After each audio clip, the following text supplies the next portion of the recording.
കൊല്ലം ജില്ലയിലും സമീപമായ ഒരു സാഹചര്യമാണുള്ളത്. കൊല്ലം ജില്ലയിൽ ഇന്നലെ രാത്രി തുടങ്ങിയ മഴയിൽ താഴ്ന്ന പ്രദേശങ്ങളിലെ വീടുകൾ വെള്ളം കയറിയിട്ടുണ്ട്. അവിടെ നിന്നും രാജ്കുമാർ തയ്യാറാക്കിയ റിപ്പോർട്ട് കാണാം. സ്ഥലങ്ങളിലും ഇന്നലെ രാത്രി തുടങ്ങിയ മഴ ഇപ്പോഴും തുടരുകയാണ്. അതിൻ്റെ ഭാഗമായി പല സ്ഥലങ്ങളിലും ഇതുപോലെ വെള്ളം നിറഞ്ഞ ഒരവസ്ഥയുണ്ട്. നൂറുകണക്കിന് വീടുകൾ ഇപ്പോൾ വെള്ളത്തിൻ്റെ അടിയിലേക്ക് ആയിക്കൊണ്ട് പല സ്ഥലങ്ങളിലും ഈ ജനപ്രതിനിധികളും ഉദ്യോഗസ്ഥരും ഇറങ്ങി രക്ഷാപ്രവർത്തനം തുടരുന്നു. യുവജന സംഘടനകൾ രക്ഷാപ്രവർത്തനം ആരംഭിച്ചു കഴിഞ്ഞു. പല സ്ഥലങ്ങളിലും ആളുകളെ ബന്ധുവീടുകളിലേക്കും മറ്റും മാറ്റുന്നു. ക്യാമ്പ് തുടങ്ങുന്നതുമായി ബന്ധപ്പെട്ട പല സ്ഥലങ്ങളിലും ജില്ലാ കളക്ടർ അല്പം മുമ്പ് വില്ലേജ് ഓഫീസർമാരുമായി ഓൺലൈൻ മീറ്റിംഗ് നടത്തി, ചർച്ച നടത്തി. ഇതിനെ തുടർന്ന് ക്യാമ്പ് തുടങ്ങാനുള്ള സജ്ജീകരണങ്ങൾ ആരംഭിച്ചിട്ടുണ്ട്.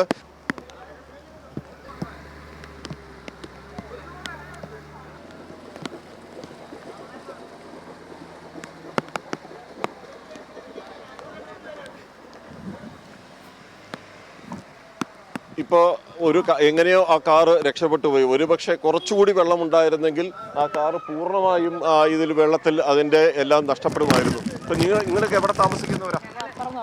മൊത്തം വീടിനകത്തെല്ലാം വെള്ളം കയറിയോ? കുറച്ച് വെള്ളം കയറി, ചെളിയും വെള്ളം അല്ലാണ്ട് കിടക്കുക. ഇങ്ങനെ വെള്ളം കെട്ടി നിൽക്കുന്നുണ്ട്.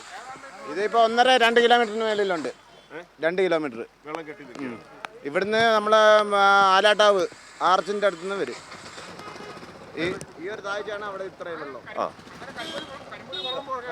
ഇനിയിപ്പോ താണ്ട ഇവിടെ ഒരു വീട്, നമുക്ക് ഇനി അടുത്തത് അയ്യപ്പ ഒരു വീട് കൂടി കാണിച്ചു തരാം. ഒരു വീടിനകത്ത് വെള്ളം നിൽക്കുന്ന ഒരു സ്ഥിതിയുണ്ട്.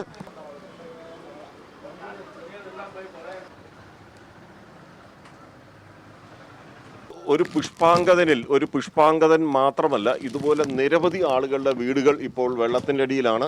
വാഴത്തോട്ടങ്ങൾ ഉൾപ്പെടെ എല്ലാ സ്ഥലങ്ങളിലും ഇപ്പോൾ ഈ വെള്ളം കയറിക്കൊണ്ടിരിക്കുന്നു. അതുകൊണ്ട് തന്നെ കൃഷിനാശം രൂക്ഷമായി വരാനുള്ള ഒരു സാധ്യത കൂടിയുണ്ട്. നെൽവയലുകളും അതേ ഒരു സമാനമായ സ്ഥിതിയുണ്ട്. മങ്ങാട് വയൽ മുഴുവനും വെള്ളത്തിൻ്റെ അടിയിലാണെന്നുള്ള വിവരങ്ങളാണ് നമുക്കിപ്പോൾ ലഭിക്കുന്നത്.